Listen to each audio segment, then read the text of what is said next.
जी ख़वातीन हज़रात, welcome back after the break. हमारा प्रोग्राम चल रहा है जवां तुम चले हो कहाँ, और आज हम बात कर रहे हैं टाइम मैनेजमेंट के बारे में, यानी कि वक्त का बेहतरीन इस्तेमाल किस तरह किया जा सकता है। स्टीवन कवी की किताब है 7 habits of highly effective people, जिसमें वो 4 क्वाड्रेंट्स बनाता है और वो उन 4 क्वाड्रेंट्स को 1 2 3 4 लेबल करता है।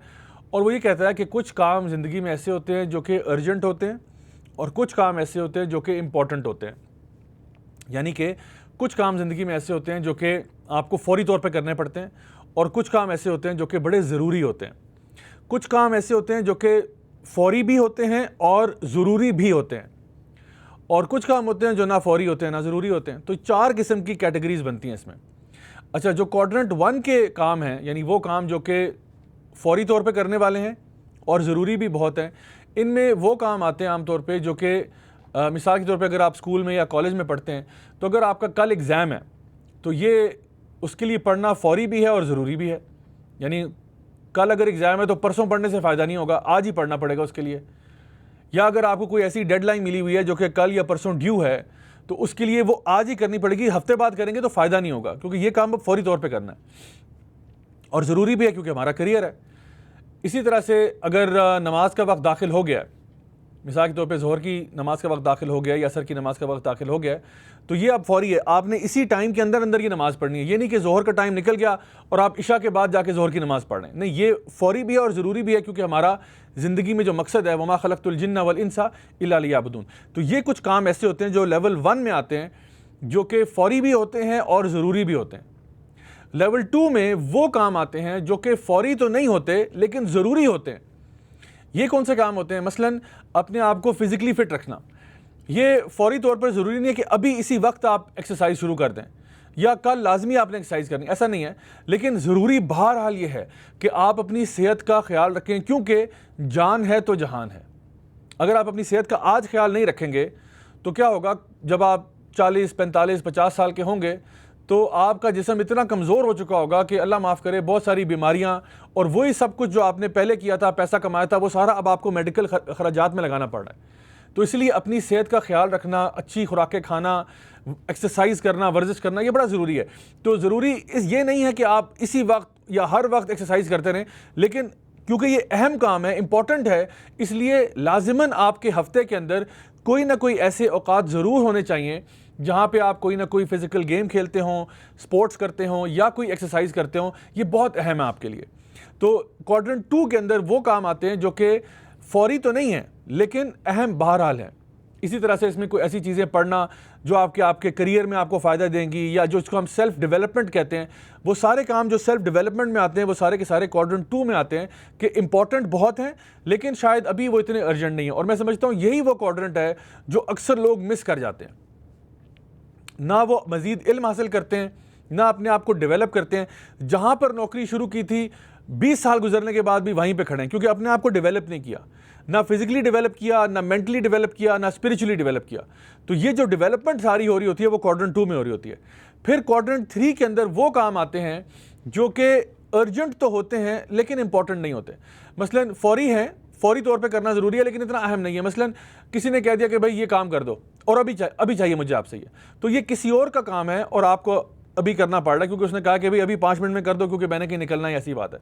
ये फौरी तौर पे तो आपके पास आ गया लेकिन शायद इतना अहम नहीं है। इसी की एक और मिसाल ये हो सकती है कि कोई भी आपको फ़ोन कॉल आती है। अब फ़ोन कॉल जब फ़ोन बजना शुरू कर देता है तो फिर हम फ़ौरन उसकी तरफ मुतवज्जे होते हैं और उसको उठाने के लिए दौड़ते हैं, या जैसे कोई मैसेज आता है तो हम एकदम से उसको देखते हैं। तो मैसेजिंग होना या फ़ोन आना, ये भी काम लगता है ऐसा कि जैसे मुझे फ़ौरी तौर पे इसका जवाब देना चाहिए, लेकिन असल में ये हो सकता है इतना अहम ना हो। किसी दोस्त ने वैसे ही बस सलाम दुआ के लिए मैसेज कर दिया हो, इसको जवाब बाद में भी दिया जा सकता है। लेकिन होता क्या है, हमारी साइकोलॉजी क्या कहती है कि जैसे ही फ़ोन बजता है या फ़ोन चमकता है या फ़ोन से आवाज़ आती है तो हम सारे काम छोड़ के, जो बड़े अहम हो सकते हैं, वो सारे काम छोड़ के एकदम से फ़ोन की तरफ मुतवज्जे हो जाते हैं। इसीलिए मैंने अपनी जो एक आदत बनाई हुई है वो ये है कि जब भी मैं किसी लेक्चर में या मीटिंग में या किसी इंपॉर्टेंट डिस्कशन में जाता हूँ तो मैं अपना फ़ोन ऑफ़ कर देता हूँ, उसको या एयरप्लेन मोड पर डाल देता हूँ या उसको स्विच ऑफ कर देता हूँ, क्योंकि मुझे पता है कि मैं जिस मीटिंग में या जिस प्रोग्राम में या जिस जगह पर भी कोई बात करने जा रहा हूँ वो बात करना बहुत अहम है। फ़ोन जिसका भी है मैं बाद में देख लूँगा, अभी ज़रूरी नहीं है। हो सकता है अगर वो अहम हुआ वो मैसेज छोड़ देंगे, मैं बाद में जाके मैसेज देख लूँगा। तो क्वाड्रेंट 3 के अंदर वो काम आते हैं जो कि फ़ौरी तौर पर आपके लिए सामने रख दिए जाते हैं, लेकिन इंपॉर्टेंट इतने नहीं होते। और चौथे क्वाड्रेंट के अंदर वो काम आते हैं जो ना ही फौरी होते हैं और ना ही अहम होते हैं, इंपॉर्टेंट होते हैं। इनमें कौन से काम आ सकते हैं? इसमें काम आ सकते हैं मिसाल के तौर पे कोई वीडियो गेम खेलना। आप अपने मोबाइल फ़ोन पे एंग्री बर्ड्स खेल रहे थे या कैंडी क्रश खेल रहे थे या कोई और वीडियो गेम खेल रहे थे, या वैसे ही यूट्यूब पे बैठे कुछ मज़ाहिया वीडियोस देख रहे थे। ये ना तो ज़रूरी था और ना ही फौरी था कि अभी इसी वक्त करना है। लेकिन मैं आपको बताऊं कि अक्सर लोग जो हैं वो अपनी ज़िंदगियां जो हैं वो क्वाड्रेंट 4 में गुजार देते हैं।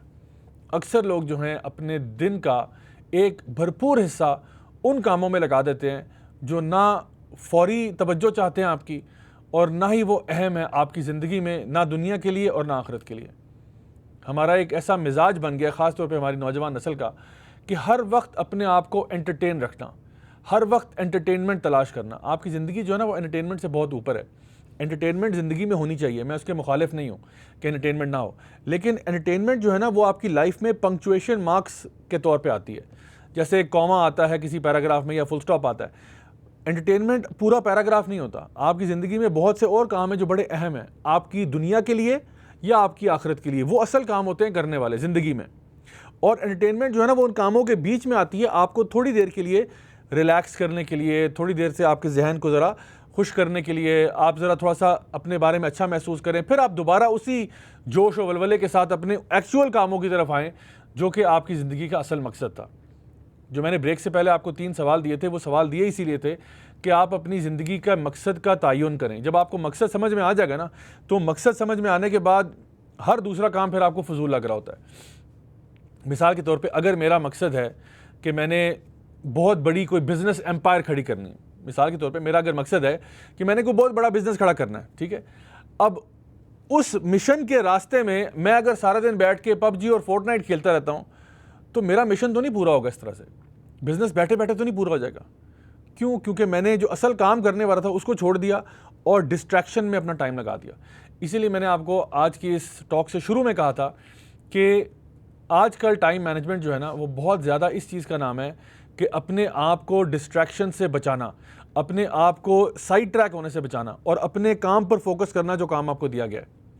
इसी के साथ आप बहुत सारी और ऐसी टिप्स इस्तेमाल कर सकते हैं। यानी कि एक आदत बना लें कि मैंने अपने हफ्ते का पूरा प्लानर जो है ना वो बनाना है। हफ्ता इतवार पीर मंगल बुध पूरा आप अपना एक प्लान बनाएं कि मैंने इतवार वाले दिन क्या करना है, पीर वाले दिन क्या करना है, मंगल में क्या करना है, बुध में क्या करना है, जुमेरात में क्या करना है। पूरा आप प्लान करें कि जो भी आपका मिशन था, जो भी आपका असल मकसद था, जो आप करना चाहते हैं, चाहे वो दुनियावी हो या दीनी हो, जो भी आपका मिशन था उसके लिए आप एक्चुअली क्या काम कर रहे हैं। और फिर अपने पास चेक लिस्ट बनाना।